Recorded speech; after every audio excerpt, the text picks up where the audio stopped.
This is the Mueller Report audio, presented by Government Unfiltered. I'm Dan Williams. This version of the Mueller Report contains updates released by the Department of Justice in June and November 2020, following lawsuits by BuzzFeed News and the Electronic Privacy Information Center. Due to these new releases and through the support of your donations, I'm re-releasing the Mueller Report audio to replace the previous versions and compiling the subsections into their larger sections. The previous episodes will be archived and available at MuellerReportAudio.com. To keep these episodes commercial-free and free for everyone to access, this podcast operates on the value-for-value model. I produce the audio, and you decide what it's worth.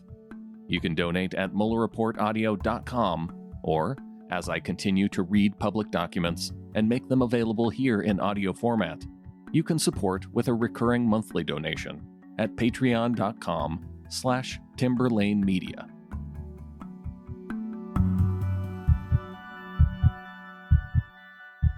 Section 3. Russian Hacking and Dumping Operations. Beginning in March 2016, units of the Russian Federation's main intelligence directorate of the General Staff, GRU, hacked the computers and email accounts of organizations, employees, and volunteers supporting the Clinton campaign, including the email account of campaign chairman John Podesta.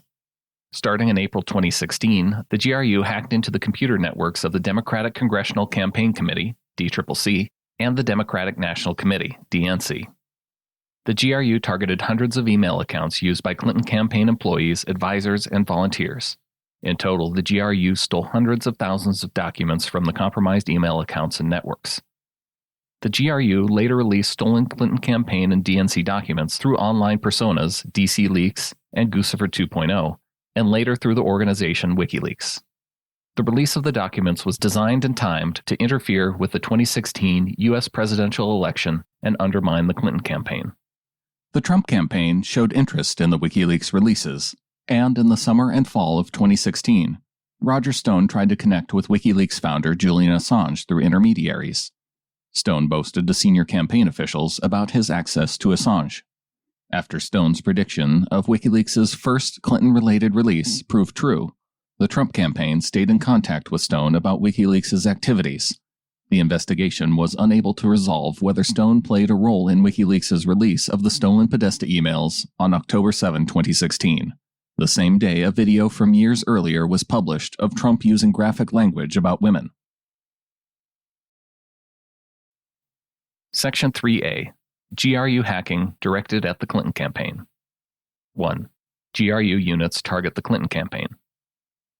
Two military units of the GRU carried out the computer intrusions into the Clinton campaign, DNC and DCCC.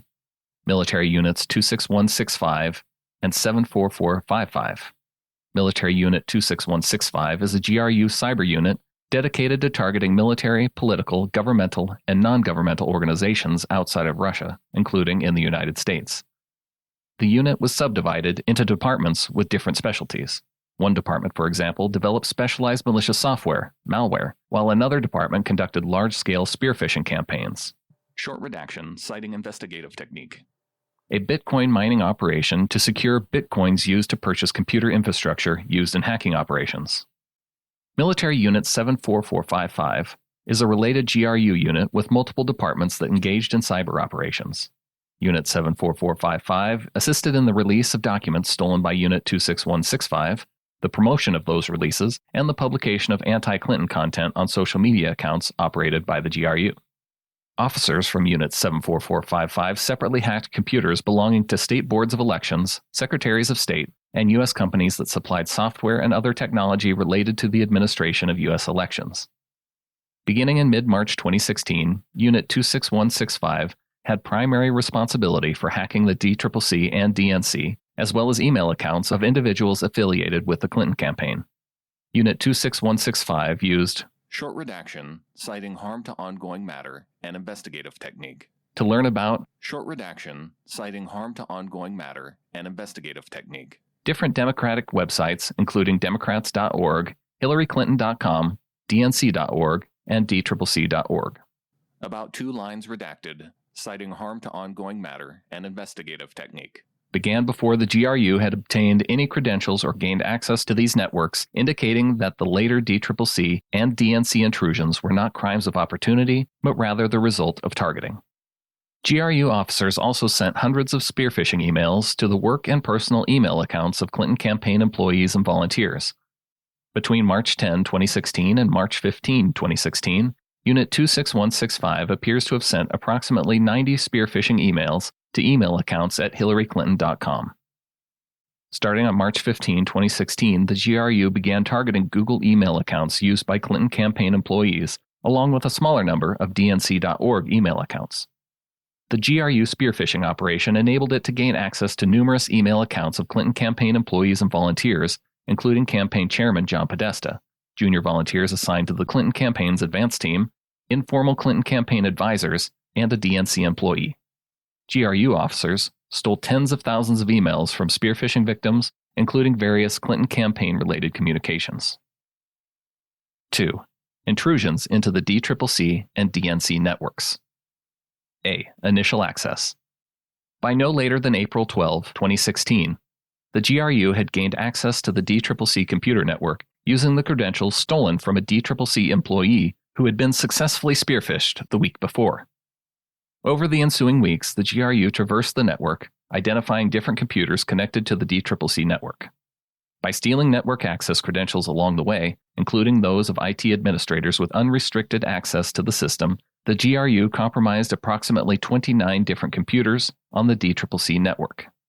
Approximately 6 days after the first hacking into the DCCC network, on April 18, 2016, GRU officers gained access to the DNC network via a virtual private network (VPN) connection between the DCCC and DNC networks. Between April 18, 2016 and June 8, 2016, Unit 26165 compromised more than 30 computers on the DNC network, including the DNC mail server and shared file server. B. Implantation of malware on DCCC and DNC networks. Unit 26165 implanted on the DCCC and DNC networks two types of customized malware, known as X-Agent and X-Tunnel, Mimikatz, a credential harvesting tool, and RAR.exe, a tool used in the intrusions to compile and compress materials for exfiltration. X-Agent was a multi-function hacking tool that allowed Unit 26165 to log keystrokes, take screenshots, and gather other data about the infected computers, e.g. file directories, operating systems. X-Tunnel was a hacking tool that created an encrypted connection between the victim DCCC/DNC computers and GRU-controlled computers outside the DCCC and DNC networks that was capable of large-scale data transfers. GRU officers then used X-Tunnel to exfiltrate stolen data from the victim computers. To operate X-Agent and X-Tunnel on the DCCC and DNC networks, Unit 26165 officers set up a group of computers outside those networks to communicate with the implanted malware. The first set of GRU-controlled computers, known by the GRU as middle servers, sent and received messages to and from malware on the DNC/DCCC networks. The middle servers, in turn, relayed messages to a second set of GRU-controlled computers, labeled internally by the GRU as an AMS panel. The AMS panel, short redaction, citing grand jury, harm to ongoing matter, and investigative technique, served as a nerve center through which GRU officers monitored and directed the malware's operations on the DNC/DCCC networks.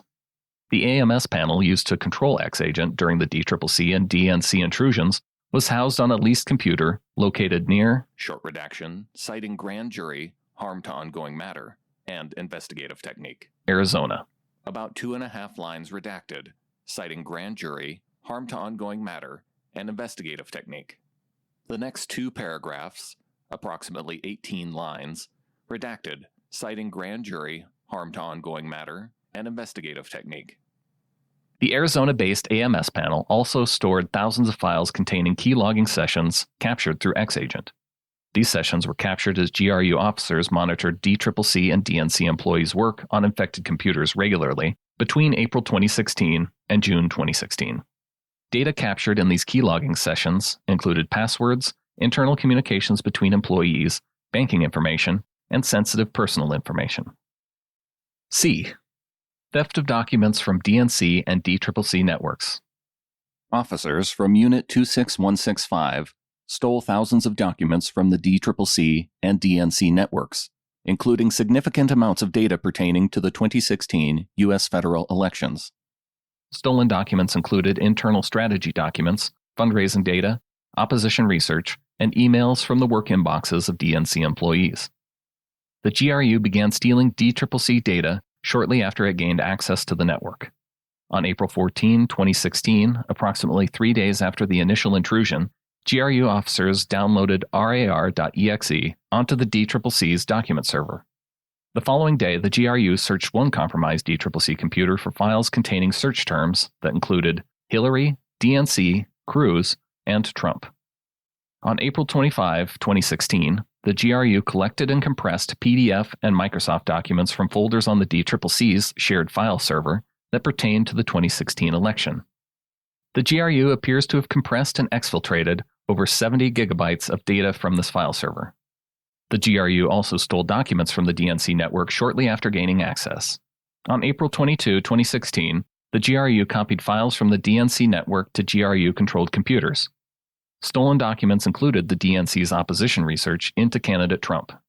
Between approximately May 25, 2016 and June 1, 2016, GRU officers accessed the DNC's mail server from a GRU-controlled computer leased inside the United States. During these connections, Unit 26165 officers appear to have stolen thousands of emails and attachments, which were later released by WikiLeaks in July 2016. Section 3B. Dissemination of the hacked materials. The GRU's operations extended beyond stealing materials and included releasing documents stolen from the Clinton campaign and its supporters. The GRU carried out the anonymous release through two fictitious online personas that it created, DCLeaks and Guccifer 2.0, and later through the organization WikiLeaks. 1. DCLeaks. The GRU began planning the releases at least as early as April 19, 2016, when Unit 26165 registered the domain DCLeaks.com through a service that anonymized the registrant. Unit 26165 paid for the registration using a pool of Bitcoin that it had mined. The DCLeaks.com landing page pointed to different tranches of stolen documents arranged by victim or subject matter. Other DCLeaks.com pages contained indexes of the stolen emails that were being released, bearing the sender, recipient, and date of the email. To control access and the timing of releases, pages were sometimes password protected for a period of time and later made unrestricted to the public. Starting in June 2016, the GRU posted stolen documents onto the website DCLeaks.com, including documents stolen from a number of individuals associated with the Clinton campaign. These documents appeared to have originated from personal email accounts, in particular Google and Microsoft accounts, rather than the DNC and DCCC computer networks. DCLeaks victims included an advisor to the Clinton campaign, a former DNC employee and Clinton campaign employee, and 4 other campaign volunteers. The GRU released through DCLeaks.com thousands of documents, including personal identifying and financial information, internal correspondence related to the Clinton campaign, and prior political jobs and fundraising files and information. GRU officers operated a Facebook page under the DCLeaks moniker, which they primarily used to promote releases of materials. The Facebook page was administered through a small number of pre-existing GRU-controlled Facebook accounts. GRU officers also used the DCLeaks Facebook account, the Twitter account @DCLeaks_, and the email account DCLeaksproject@gmail.com to communicate privately with reporters and other U.S. persons.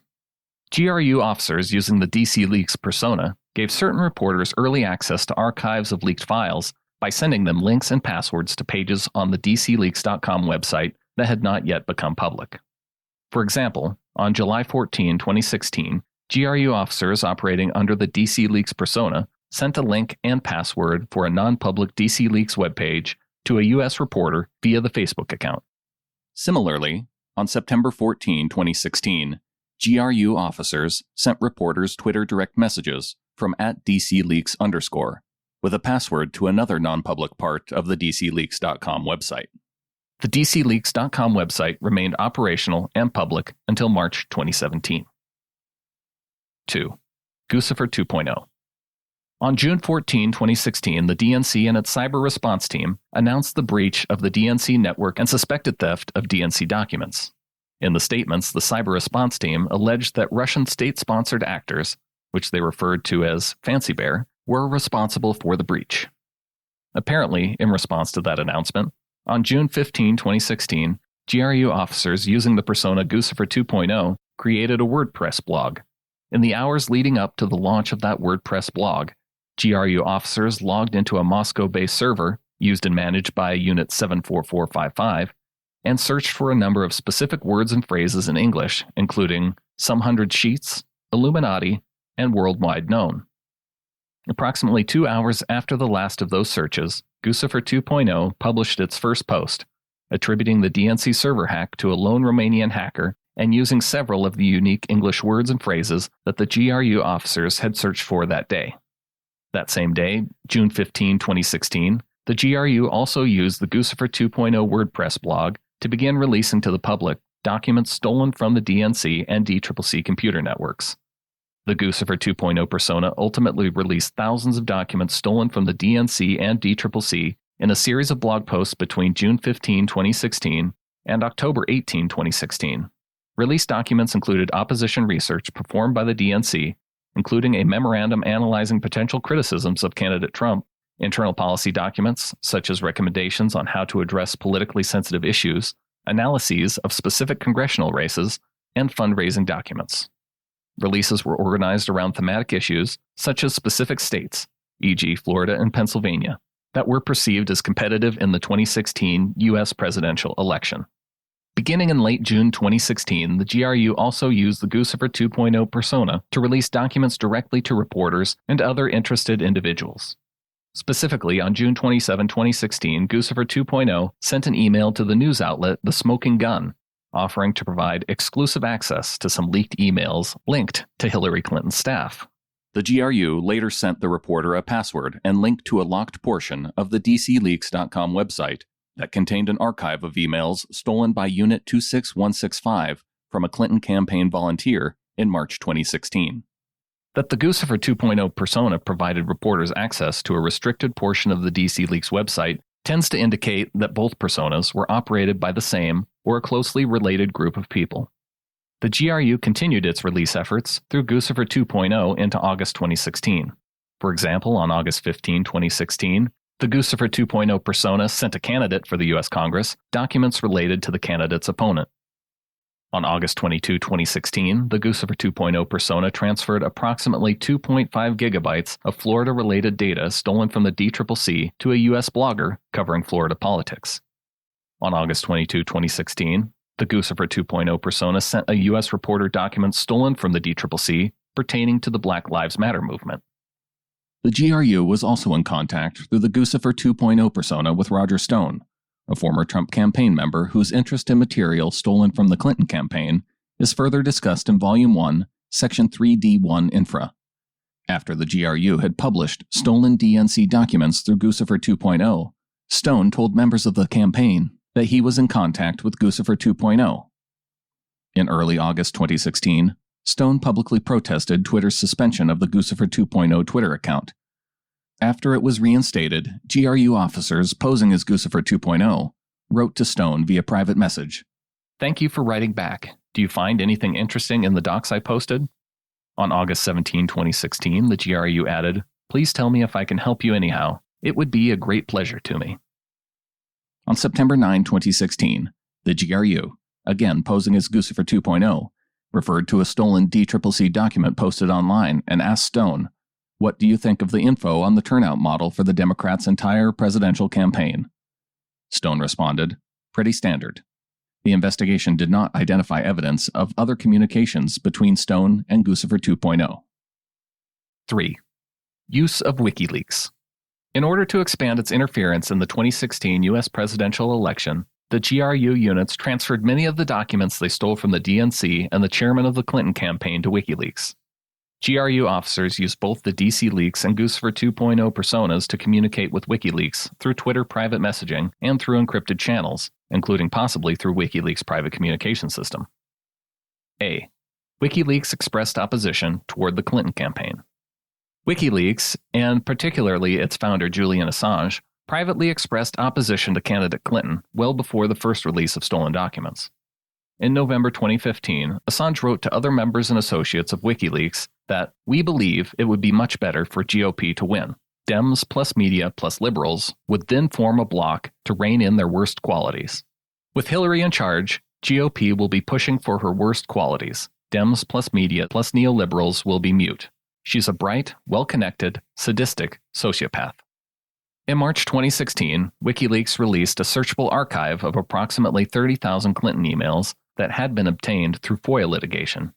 While designing the archive, one WikiLeaks member explained the reason for building the archive to another associate.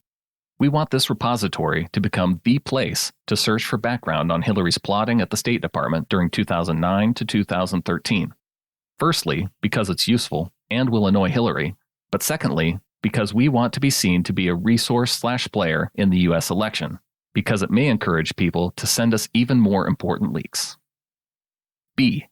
WikiLeaks' first contact with Guccifer 2.0 and DCLeaks. Shortly after the GRU's first release of stolen documents through DCLeaks.com in June 2016, GRU officers also used the DCLeaks persona to contact WikiLeaks about possible coordination in the future release of stolen emails. On June 14, 2016, @DCLeaks_ sent a direct message to @WikiLeaks noting, "You announced your organization was preparing to publish more Hillary's emails. We are ready to support you. We have some sensitive information too, in particular her financial documents. Let's do it together. What do you think about publishing our info at the same moment? Thank you." As discussed below, WikiLeaks appears to have responded later through different channels. Around the same time, WikiLeaks initiated communications with the GRU persona Guccifer 2.0 shortly after it was used to release documents stolen from the DNC. On June 22, 2016, 7 days after Guccifer 2.0's first release of stolen DNC documents, WikiLeaks used Twitter's direct message function to contact the Guccifer 2.0 Twitter account and suggest that Guccifer 2.0 send any new material stolen from the DNC here for us to review, and it will have a much higher impact than what you are doing. On July 6, 2016, WikiLeaks again contacted Guccifer 2.0 through Twitter's private messaging function, writing, "If you have anything Hillary-related, we want it in the next 2 days, preferable because the DNC is approaching and she will solidify Bernie supporters behind her after." The Guccifer 2.0 persona responded, "Okay, I see." WikiLeaks also explained, "We think Trump has only a 25% chance of winning against Hillary, so conflict between Bernie and Hillary is interesting." C. The GRU's transfer of stolen materials to WikiLeaks. Both the GRU and WikiLeaks sought to hide their communications, which has limited the office's ability to collect all of the communications between them. Thus, although it is clear that the stolen DNC and Podesta documents were transferred from the GRU to WikiLeaks, one line redacted, citing investigative technique, the office was able to identify when the GRU, operating through its personas Guccifer 2.0 and DCLeaks, transferred some of the stolen documents to WikiLeaks through online archives set up by the GRU. Assange had access to the internet from the Ecuadorian embassy in London, England. 2.5 lines redacted, citing harm to ongoing matter and investigative technique. On July 14, 2016, GRU officers used a Guccifer 2.0 email account to send WikiLeaks an email bearing the subject Big Archive and the message A New Attempt. The email contained an encrypted attachment with the name WKDNC link1.txt.gpg. Using the Guccifer 2.0 Twitter account, GRU officers sent WikiLeaks an encrypted file and instructions on how to open it. On July 18, 2016, WikiLeaks confirmed in a direct message to the Guccifer 2.0 account that it had the 1 gigabyte or so archive and would make a release of the stolen documents this week. On July 22, 2016, WikiLeaks released over 20,000 emails and other documents stolen from the DNC computer networks. The Democratic National Convention began 3 days later. Similar communications occurred between WikiLeaks and the GRU-operated persona DCLeaks. On September 15, 2016, @DCLeaks wrote to @WikiLeaks, "Hi there, I'm from DCLeaks. How could we discuss some submission-related issues? I'm trying to reach out to you via your secured chat, but getting no response. I've got something that might interest you. You won't be disappointed, I promise." The WikiLeaks account responded, "Hi there," without further elaboration. The DCLeaks_ account did not respond immediately. The same day, the Twitter account @Guccifer_2 sent @DCLeaks_ a direct message, which is the first known contact between the personas. During subsequent communications, the Guccifer 2.0 persona informed DCLeaks that WikiLeaks was trying to contact DCLeaks and arrange for a way to speak through encrypted emails. An analysis of the metadata collected from the WikiLeaks site revealed that the stolen Podesta emails show a creation date of September 19, 2016. Based on information about Assange's computer and its possible operating system, this date may be when the GRU staged the stolen Podesta emails for transfer to WikiLeaks, as the GRU had previously done in July 2016 for the DNC emails. The WikiLeaks site also released PDFs and other documents taken from Podesta that were attachments to emails in his account. These documents had a creation date of October 2, 2016, which appears to be the date the attachments were separately staged by WikiLeaks on its site. Beginning on September 20, 2016, WikiLeaks and DCLeaks resumed communications in a brief exchange. On September 22, 2016, a DCLeaks email account, dcleaksproject@gmail.com, sent an email to a WikiLeaks account with the subject, Submission, and the message, Hi from DCLeaks. The email contained a PGP encrypted message with the file name wiki_mail.txt.gpg. Short redaction, citing harm to ongoing matter and investigative technique. The email, however, bears a number of similarities to the July 14, 2016 email in which GRU officers used the Guccifer 2.0 persona to give WikiLeaks access to the archive of DNC files. On September 22, 2016, the same day of DCLeaks' email to WikiLeaks, the Twitter account @DCLeaks_ sent a single message to @WikiLeaks with the string of characters, 5 colon symbols, PUY, GHB, FR %, 78 $, 543, IJFD, 5 colon symbols. That appears to be a possible password. It is unknown if another message or file was sent through a different communication system. The office cannot rule out that stolen documents were transferred to WikiLeaks through intermediaries who visited during the summer of 2016. For example, public reporting identified Andrew Mueller-Magoon as a WikiLeaks associate who may have assisted with the transfer of these stolen documents to WikiLeaks. About 4.5 lines redacted, citing grand jury, harm to ongoing matter, and investigative technique. On October 7, 2016, WikiLeaks released the first emails stolen from the Podesta email account. In total, WikiLeaks released 33 tranches of stolen emails between October 7, 2016 and November 7, 2016. The releases included private speeches given by Clinton, internal communications between Podesta and other high-ranking members of the Clinton campaign, and correspondence related to the Clinton Foundation. In total, WikiLeaks released over 50,000 documents stolen from Podesta's personal email account. The last in-time email released from Podesta's email account was dated March 21, 2016, 2 days after Podesta received a spear phishing email sent by the GRU. D. WikiLeaks statements dissembling about the source of stolen materials. As reports attributing the DNC and DCCC hacks to the Russian government emerged, WikiLeaks and Assange made several public statements apparently designed to obscure the source of the materials that WikiLeaks was releasing.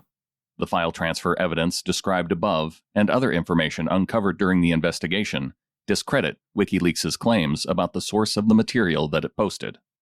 Beginning in the summer of 2016, Assange and WikiLeaks made a number of statements about Seth Rich, a former DNC staff member who was killed in July 2016.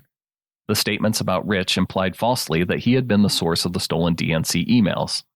On August 9, 2016, the @WikiLeaks Twitter account posted, "Announce, WikiLeaks has decided to issue a US $20,000 reward for information leading to conviction for the murder of DNC staffer Seth Rich." Likewise, on August 25, 2016, Assange was asked in an interview, "Why are you so interested in Seth Rich's killer?" and responded, "We're very interested in anything that might be a threat to alleged WikiLeaks sources." The interviewer responded to Assange's statement by commenting, "I know you don't want to reveal your source, but it certainly sounds like you're suggesting a man who leaked information to WikiLeaks was then murdered."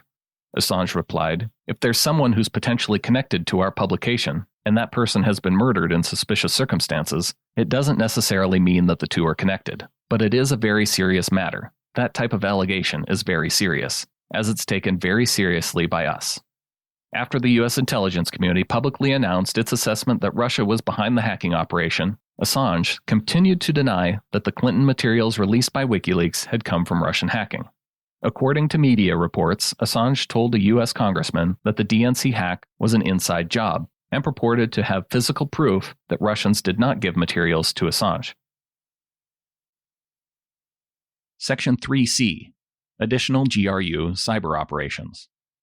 While releasing the stolen emails and documents through DCLeaks, Guccifer 2.0, and WikiLeaks, GRU officers continued to target and hack victims linked to the Democratic campaign and eventually to target entities responsible for election administration in several states. 1. Summer and Fall 2016 operations targeting Democrat-linked victims. On July 27, 2016, Unit 26165 targeted email accounts connected to candidate Clinton's personal office. Short redaction citing personal privacy. Earlier that day, candidate Trump made public statements that included the following. Russia, if you're listening, I hope you're able to find the 30,000 emails that are missing. I think you will probably be rewarded mightily by our press. The 30,000 emails were apparently a reference to emails described in media accounts as having been stored on a personal server that candidate Clinton had used while serving as Secretary of State. Within approximately 5 hours of Trump's statement, GRU officers targeted for the first time Clinton's personal office. After candidate Trump's remarks, Unit 26165 created and sent malicious links targeting 15 email accounts at the domain Short redaction citing personal privacy. Including an email account belonging to Clinton Aide. Short redaction citing personal privacy. The investigation did not find evidence of earlier GRU attempts to compromise accounts hosted on this domain. It is unclear how the GRU was able to identify these email accounts, which were not public. Unit 26165 officers also hacked into a DNC account hosted on a cloud computing service. Short redaction citing harm to ongoing matter and investigative technique. On September 20, 2016, the GRU began to generate copies of the DNC data using short redaction citing harm to ongoing matter and investigative technique. Function designed to allow users to produce backups of databases referred to short redaction citing harm to ongoing matter and investigative technique as snapshots. The GRU then stole those snapshots by moving them to short redaction citing harm to ongoing matter and investigative technique account that they controlled. From there, the copies were moved to GRU-controlled computers. The GRU stole approximately 300 gigabytes of data from the DNC cloud-based account. 2. Intrusions targeting the administration of U.S. elections. In addition to targeting individuals involved in the Clinton campaign, GRU officers also targeted individuals and entities involved in the administration of the elections. Victims included U.S. state and local entities, such as state boards of elections, SBOEs, secretaries of state and county governments, as well as individuals who worked for those entities. The GRU also targeted private technology firms responsible for manufacturing and administering election-related software and hardware, such as voter registration software and electronic polling stations. The GRU continued to target these victims through the elections in November 2016. While the investigation identified evidence that the GRU targeted these individuals and entities, the office did not investigate further. The office did not, for instance, obtain or examine servers or other relevant items belonging to these victims. The office understands that the FBI, the U.S. Department of Homeland Security, and the states have separately investigated that activity. By at least the summer of 2016, GRU officers sought access to state and local computer networks by exploiting known software vulnerabilities on websites of state and local governmental entities. GRU officers, for example, targeted state and local databases of registered voters using a technique known as SQL injection, by which malicious code was sent to the state or local website in order to run commands, such as exfiltrating the database contents. In one instance, in approximately June 2016, the GRU compromised the computer network of the Illinois State Board of Elections by exploiting a vulnerability in the SBOE's website. The GRU then gained access to a database containing information on millions of registered Illinois voters and extracted data related to thousands of U.S. voters before the malicious activity was identified. GRU officers, short redaction, citing harm to ongoing matter and investigative technique that scans state and local websites for vulnerabilities. For example, over a 2-day period in July 2016, GRU officers, about half a line redacted, citing harm to ongoing matter and investigative technique for vulnerabilities on websites of more than 24 states. About 3 lines redacted, citing harm to ongoing matter and investigative technique. Similar, short redaction, citing harm to ongoing matter, and investigative technique. for vulnerabilities continued through the election. Unit 74455 also sent spearphishing emails to public officials involved in election administration and personnel at companies involved in voting technology. In August 2016, GRU officers targeted employees of VR Systems, a voting technology company that developed software used by numerous U.S. counties to manage voter rolls, and installed malware on the company network. Similarly, in November 2016, the GRU sent spearphishing emails to over 120 email accounts used by Florida county officials responsible for administering the 2016 U.S. election. The spearphishing emails contained an attached Word document coded with malicious software, commonly referred to as a Trojan, that permitted the GRU to access the infected computer. The FBI was separately responsible for this investigation. We understand the FBI believes that this operation enabled the GRU to gain access to the network of at least one Florida county government. The office did not independently verify that belief and, as explained above, did not undertake the investigative steps that would have been necessary to do so. Section 3D, Trump Campaign and the Dissemination of Hacked Materials. The Trump campaign showed interest in WikiLeaks' releases of hacked materials throughout the summer and fall of 2016.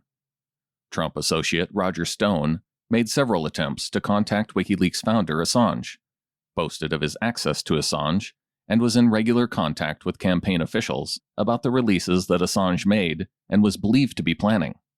The investigation was unable to resolve whether Stone played a role in WikiLeaks' release of the stolen Podesta emails on October 7, 2016, the same day a video was published of candidate Trump using graphic language about women years earlier.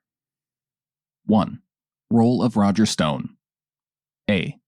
Background. Roger Stone has known President Trump for many years and was an advisor to the Trump campaign from close to its inception until approximately August 2015.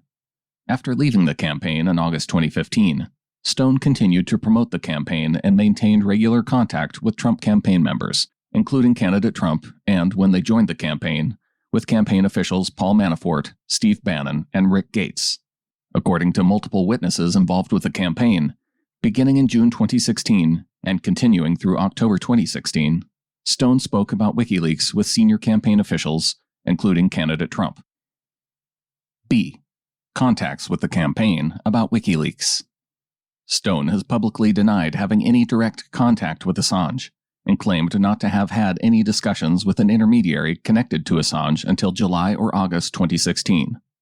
Other members and associates of the Trump campaign, however, told the office that Stone claimed to the campaign as early as June 2016, before any announcement by Assange or WikiLeaks, that he had learned that WikiLeaks would release documents damaging to the Clinton campaign. On June 12, 2016, Assange claimed in a televised interview to have emails relating to Hillary Clinton, which are pending publication, but provided no additional context. In debriefings with the office, former Deputy Campaign Chairman Rick Gates said that before Assange's June 12 announcement, Gates and Stone had a phone conversation in which Stone said something big was coming and had to do with a leak of information. Stone also said to Gates that he thought Assange had Clinton emails. Gates asked Stone when the information was going to be released. Stone said the release would happen very soon. According to Gates, between June 12, 2016 and July 22, 2016, Stone repeated that information was coming. Manafort and Gates both called to ask Stone when the release would happen, and Gates recalled candidate Trump being generally frustrated that the Clinton emails had not been found. Paul Manafort, who would later become campaign chairman, provided similar information about the timing of Stone's statements about WikiLeaks. According to Manafort, sometime in June 2016, Stone told Manafort that he was dealing with someone who was in contact with WikiLeaks and believed that there would be an imminent release of emails by WikiLeaks. Michael Cohen, former executive vice president of the Trump Organization and special counsel to Donald J. Trump, told the office that he recalled an incident in which he was in candidate Trump's office in Trump Tower when Stone called. Cohen believed the call occurred before July 22, 2016, when WikiLeaks released its first tranche of Russian-stolen DNC emails. Stone was patched through to the office and placed on speakerphone. Stone then told the candidate that he had just gotten off the phone with Julian Assange, and in a couple of days, WikiLeaks would release information. According to Cohen, Stone claimed that he did not know what the content of the materials was, and that Trump responded, "Oh, good, all right," but did not display any further reaction. Cohen further told the office that after WikiLeaks' subsequent release of stolen DNC emails in July 2016, candidate Trump said to Cohen something to the effect of, "I guess Roger was right." After WikiLeaks' July 22, 2016 release of documents, Stone participated in a conference call with Manafort and Gates. According to Gates, Manafort expressed excitement about the release and congratulated Stone. Manafort, for his part, told the office that shortly after WikiLeaks' July 22 release, Manafort also spoke with candidate Trump and mentioned that Stone had predicted the release and claimed to have access to WikiLeaks. Candidate Trump responded that Manafort should stay in touch with Stone. Manafort relayed the message to Stone, likely on July 25, 2016. Manafort also told Stone that he wanted to be kept apprised of any developments with WikiLeaks, and separately told Gates to keep in touch with Stone about future WikiLeaks releases. According to Gates, by the late summer of 2016, the Trump campaign was planning a press strategy, a communications campaign, and messaging based on the possible release of Clinton emails by WikiLeaks. Gates also stated that Stone called candidate Trump multiple times during the campaign. Gates recalled one lengthy telephone conversation between Stone and candidate Trump that took place while Trump and Gates were driving to LaGuardia Airport. Although Gates could not hear what Stone was saying on the telephone, shortly after the call, candidate Trump told Gates that more releases of damaging information would be coming. Stone also had conversations about WikiLeaks with Steve Bannon, both before and after Bannon took over as the chairman of the Trump campaign. Bannon recalled that before joining the campaign on August 13, 2016, Stone told him that he had a connection to Assange. Stone implied that he had inside information about WikiLeaks. After Bannon took over as campaign chairman, Stone repeated to Bannon that he had a relationship with Assange, and said that WikiLeaks was going to dump additional materials that would be bad for the Clinton campaign. C.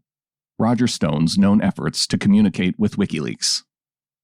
3 days after WikiLeaks released stolen DNC documents on July 22, 2016, Stone sent an email to his associate Jerome Corsi, directing him to get to Assange at Ecuadorian Embassy in London and get the pending WikiLeaks emails.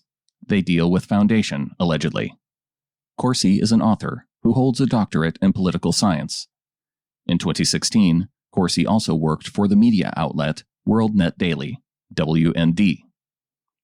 Corsi first met Stone in early 2016 and began having recorded conversations with Stone that Corsi intended to use as content for WND. According to Corsi, by March 2016, Corsi stopped making recordings with Stone and began to be more of a self-described operative for Stone, seeking to assist the Trump campaign in a personal capacity. After receiving Stone's July 25, 2016 email, Corsi forwarded the email to another associate, Theodore Malik, who lived in London at the time. Corsi told the office during interviews that he must have previously discussed Assange with Malik. Corsi also told the office that he introduced Malik and Stone earlier in 2016, when Malik wanted to become involved in the campaign. On July 31, 2016, Stone sent another email to Corsi, this one stating that Malik should see Assange. 2 lines redacted, citing grand jury. According to Malik, Corsi asked him to put Corsi in touch with Assange, whom Corsi wished to interview. Malik recalled that Corsi also suggested that individuals in the orbit of UK politician Nigel Farage might be able to contact Assange, and asked if Malik knew them. Malik told Corsi that he would think about the request, but made no actual attempt to connect Corsi with Assange. On August 2, 2016, Corsi sent Stone an email reading in part, "Word is, friend in embassy plans 2 more dumps. One shortly after I'm back. Second in October. Impact planned to be very damaging." Corsi added, "Time to let more than Podesta to be exposed as in bed with enemy if they are not ready to drop HRC, Hillary Rodham Clinton. That appears to be the game hackers are now about. Would not hurt to start suggesting HRC, old, memory bad, has stroke, neither he nor she well. I expect that much of next dump focus, setting stage for Foundation debacle." At a public event held on August 8, 2016, Stone made his first of several public statements that he had been in contact with Assange, a claim that he later amended to indicate the communication was via a mutual friend. Malek stated to investigators that beginning in or about August 2016, he and Corsi had multiple FaceTime discussions about WikiLeaks and Stone. On these calls, Corsi stated that Stone had made a connection to Assange and that the hacked emails of John Podesta would be released prior to Election Day and would be helpful to the Trump campaign. In one conversation, in or around August or September 2016, Corsi told Malek that the release of the Podesta emails was coming, after which we were going to be in the driver's seat. Beginning in August 2016, Stone began to communicate with another associate, Randy Credico, about WikiLeaks. Credico, a New York radio show host, interviewed Assange on August 25, 2016. On August 26, 2016, Credico sent a text message to Stone that read, "Julian Assange talked about you last night." Stone asked what Assange said, to which Credico responded, "He didn't say anything bad. We were talking about how the press is trying to make it look like you and he are in cahoots." The following day, Credico sent a text message stating, "Julian Assange has kryptonite on Hillary." In September 2016, Stone asked Credico to pass along a request to Assange for any emails from the State Department or candidate Clinton that pertained to an event in 2011, when Clinton was serving as Secretary of State. Credico agreed to pass along the request and sent the request to an attorney who had regular contact with WikiLeaks. He included Stone on the email as a blind copy. In an interview with the office, the attorney stated that she did not communicate the request to WikiLeaks. In late September and early October 2016, Credico and Stone communicated about possible upcoming WikiLeaks releases. On October 1, 2016, Credico sent Stone text messages that read, "Big news Wednesday. Now pretend you don't know me. Hillary's campaign will die this week." After a planned WikiLeaks press conference on October 2, 2016 was postponed, Stone emailed Credico to ask about the delay. Credico responded, "Headfake." On October 3, 2016, Stone wrote Credico asking, "Did Assange back off?" Credico initially responded, "I can't talk about it," but later wrote, "I think it's on for tomorrow." Credico added, "Off the record, Hillary and her people are doing a full court press. They keep Assange from making the next dump. That's all I can tell you on this line. Please leave my name out of it." During an interview in December 2018, Credico told the office that he had not heard that claim from anyone specific and did not recall why he wrote it to Stone. Stone repeated Credico's October 2016 predictions about WikiLeaks to multiple people, including persons involved with the Trump campaign. On October 3, 2016, Stone received an email from a reporter asking, "Assange, what's he got? Hope it's good." Stone responded, "It is. I'd tell Bannon, but he doesn't call me back." On October 3, 2016, Stone emailed Eric Prince, a campaign donor and occasional informal advisor, to say, "Spoke to my friend in London last night. The payload is still coming." The following day, Prince emailed Stone to ask whether he had heard any more from London. Stone responded, "Yes. Want to talk on a secure line. Got WhatsApp." According to Prince, Stone and Prince did speak subsequently, and Stone said that WikiLeaks would release more materials that would be damaging to the Clinton campaign. Stone also indicated to Prince that he had what Prince described as almost insider stock trading type information about Assange. On October 4, 2016, after Assange completed a press conference without announcing new releases, Bannon emailed Stone, "What was that this morning?" and asked if Assange had cut a deal with Clinton's. Stone emailed Bannon back telling him Assange was afraid, but that there would be a dump coming once a week. D. WikiLeaks' October 7, 2016 release of stolen Podesta emails. On October 7, 2016, 4 days after the Assange press conference that Stone had discussed with Trump campaign officials, The Washington Post published an Access Hollywood video that captured comments by candidate Trump some years earlier, and that was expected to adversely affect the campaign. Less than an hour after the video's publication, WikiLeaks released the first set of emails stolen by the GRU from the account of Clinton campaign chairman John Podesta. The office investigated whether Roger Stone played any role in WikiLeaks' dissemination of the Podesta emails at that time. During his first September 2018 interview, Corsi stated that he had refused Stone's July 25, 2016 request to contact Assange, and that had been the last time they had talked about contacting Assange. Email and text communications between Stone and Corsi show that was false. During a later September 2018 interview, Corsi told the office that one of his WikiLeaks-related communications with Stone had occurred on October 7, 2016, just prior to WikiLeaks' release.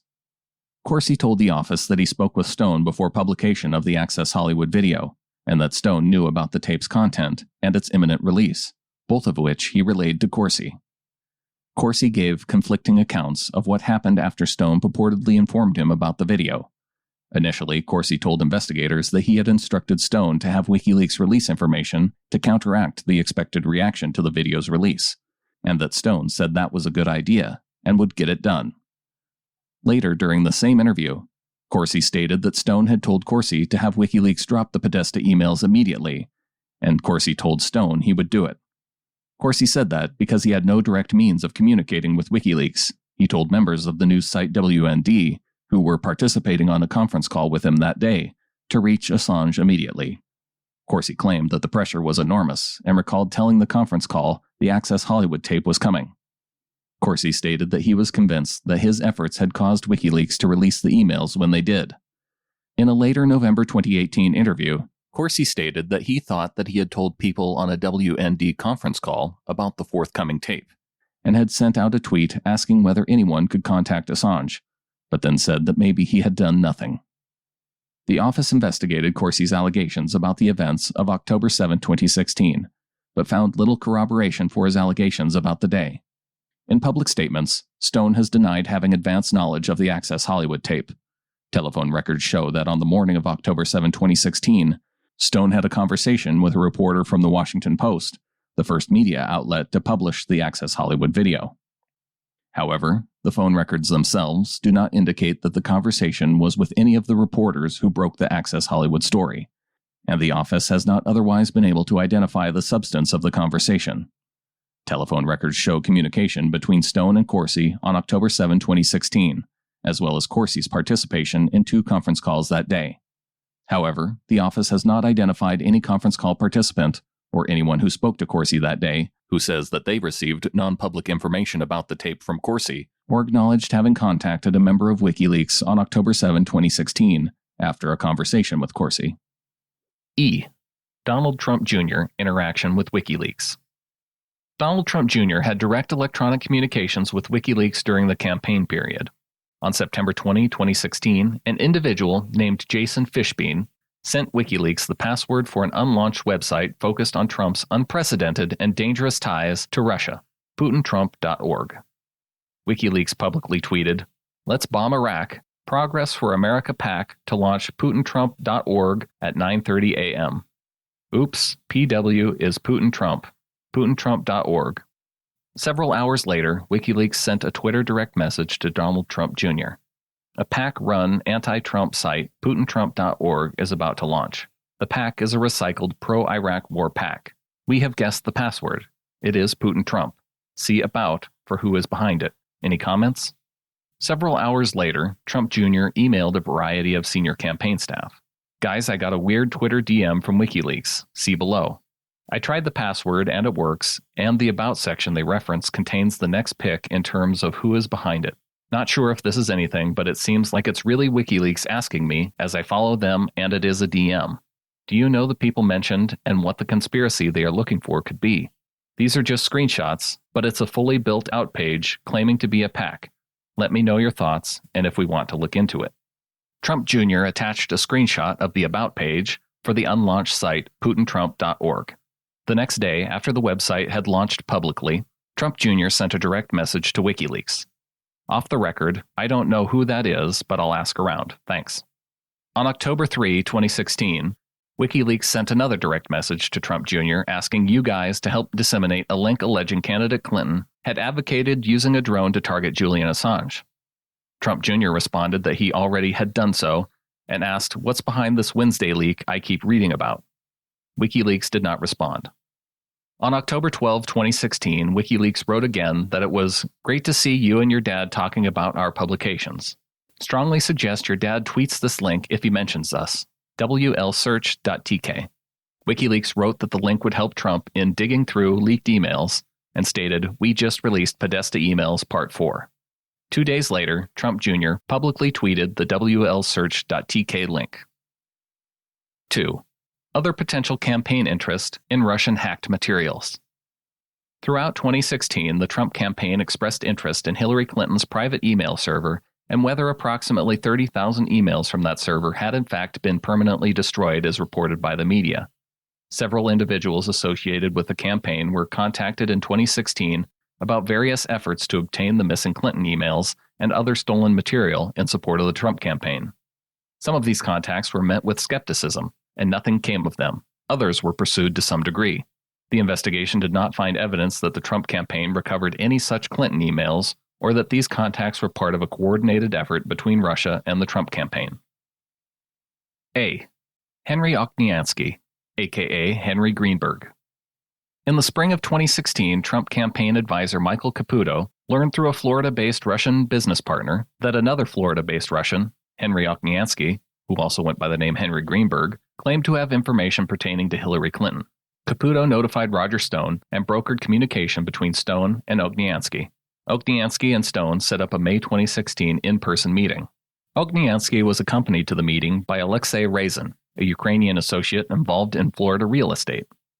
At the meeting, Razin offered to sell Stone derogatory information on Clinton that Razin claimed to have obtained while working for Clinton. Razin claimed to possess financial statements demonstrating Clinton's involvement in money laundering with Razin's companies. According to Oknyansky, Stone asked if the amounts in question totaled millions of dollars, but was told it was closer to hundreds of thousands. Stone refused the offer, stating that Trump would not pay for opposition research.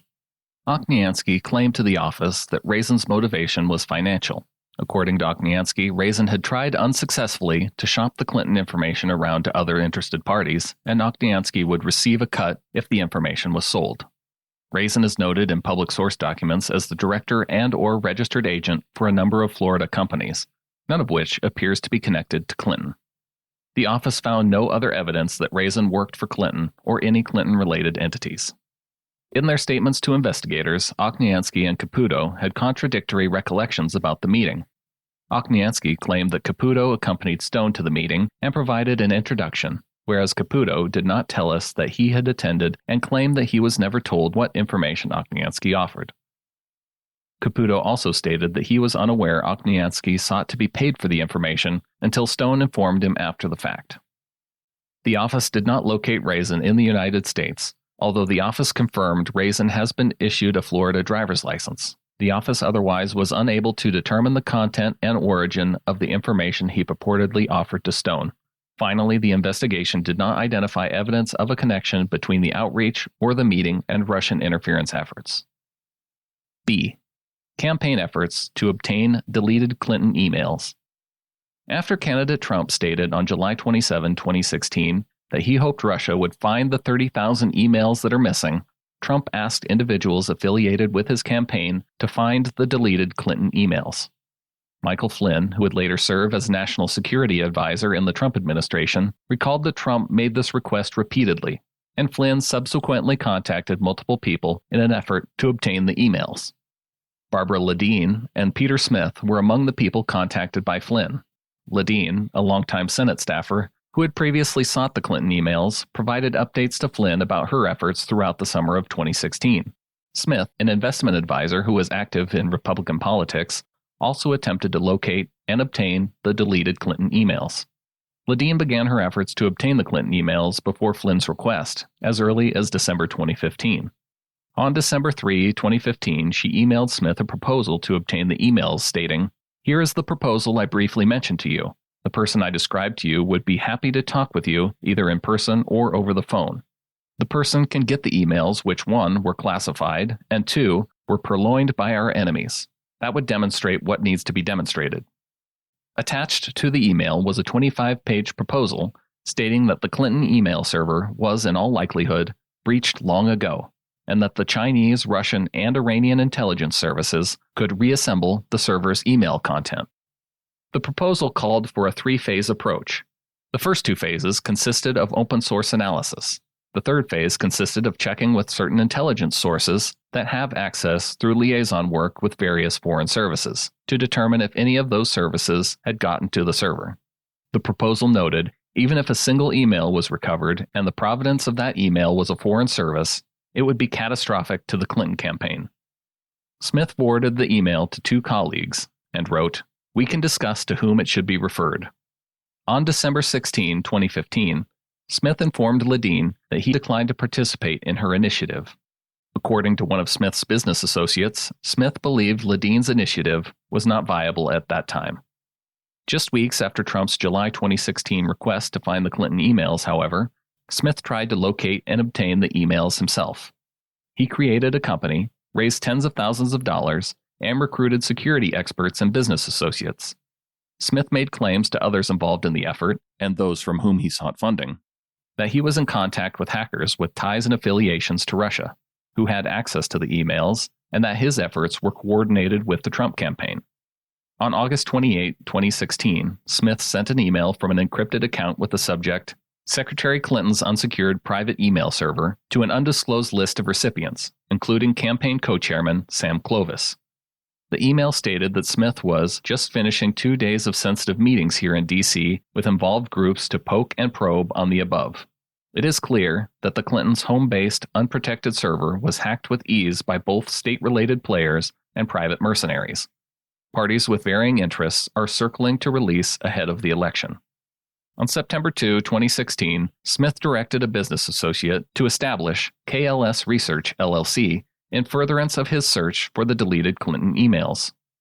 One of the purposes of KLS Research was to manage the funds Smith raised in support of his initiative. KLS Research received over $30,000 during the presidential campaign, although Smith represented that he raised even more money. Smith recruited multiple people for his initiative, including security experts, to search for and authenticate the emails. In early 2016, as part of his recruitment and fundraising effort, Smith circulated a document stating that his initiative was in coordination with the Trump campaign to the extent permitted as an independent expenditure organization. The document listed multiple individuals affiliated with the Trump campaign, including Flynn, Clovis, Bannon, and Kellyanne Conway. The investigation established that Smith communicated with at least Flynn and Clovis about his search for the deleted Clinton emails, but the office did not identify evidence that any of the listed individuals initiated or directed Smith's efforts. In September 2016, Smith and Ledeen got back in touch with each other about their respective efforts. Ledeen wrote to Smith, wondering if you had some more detailed reports or memos or other data you could share, because we have come a long way in our efforts since we last visited. We would need as much technical discussion as possible so we could marry it against the new data we have found, and then could share it back to you. Your eyes only. Ledeen claimed to have obtained a trove of emails from what she described as the dark web that purported to be the deleted Clinton emails. Ledeen wanted to authenticate the emails and solicited contributions to fund that effort. Eric Prince provided funding to hire a tech advisor to ascertain the authenticity of the emails. According to Prince, the tech advisor determined that the emails were not authentic. A backup of Smith's computer contained 2 files that had been downloaded from WikiLeaks and that were originally attached to emails received by John Podesta. The files on Smith's computer had creation dates of October 2, 2016, which was prior to the date of their release by WikiLeaks. Forensic examination, however, established that the creation date did not reflect when the files were downloaded to Smith's computer. It appears the creation date was when WikiLeaks staged the document for release, as discussed in Volume 1, Section 3, B3C, Supra. The investigation did not otherwise identify evidence that Smith obtained the files before their release by WikiLeaks. Smith continued to send emails to an undisclosed recipient list about Clinton's deleted emails until shortly before the election. For example, on October 28, 2016, Smith wrote that there was a tug-of-war going on within WikiLeaks over its planned releases in the next few days, and that WikiLeaks has maintained that it will save the best revelations for last, under the theory this allows little time for response prior to the U.S. election November 8. An attachment to the email claimed that WikiLeaks would release all 33,000 deleted emails by November 1st. No emails obtained from Clinton's server were subsequently released. Smith drafted multiple emails stating or intimating that he was in contact with Russian hackers. For example, in one such email, Smith claimed that, in August 2016, KLS Research had organized meetings with parties who had access to the deleted Clinton emails, including parties with ties and affiliations to Russia. The investigation did not identify evidence that any such meetings occurred. Associates and security experts who worked with Smith on the initiative did not believe that Smith was in contact with Russian hackers and were aware of no such connection. The investigation did not establish that Smith was in contact with Russian hackers or that Smith, Ledeen, or other individuals in touch with the Trump campaign ultimately obtained the deleted Clinton emails. In sum, the investigation established that the GRU hacked into email accounts of persons affiliated with the Clinton campaign, as well as the computers of the DNC and DCCC. The GRU then exfiltrated data related to the 2016 election from these accounts and computers, and disseminated that data through fictitious online personas, DCLeaks and Guccifer 2.0, and later through WikiLeaks. The investigation also established that the Trump campaign displayed interest in the WikiLeaks releases, and that former campaign member Roger Stone was in contact with the campaign about those releases, claiming advanced knowledge of more to come. As explained in Volume 1, Section 5B Infra, the evidence was sufficient to support computer intrusion and other charges against GRU officers for their role in election-related hacking. The evidence, however, was not sufficient to charge WikiLeaks, its founder Assange, or Stone for participating in the hacking conspiracy with those GRU officers. Thank you for listening to this episode. This show operates on the value-for-value model. I make the show available, commercial-free, and you decide what it's worth. You can return the value in any way you choose. One way is by going to MuellerReportAudio.com and clicking on the donate button, or supporting with a recurring monthly donation at patreon.com/TimberlaneMedia. For your donation and to show my appreciation, I will recognize your name and donation amount in an upcoming episode. Or you can remain anonymous by going to glow.fm/insider. You can also value these episodes by sharing the show and telling your friends. Or you can follow on Twitter @GovUnfiltered or at facebook.com/governmentunfiltered. Thank you for helping make public documents like this one accessible through audio.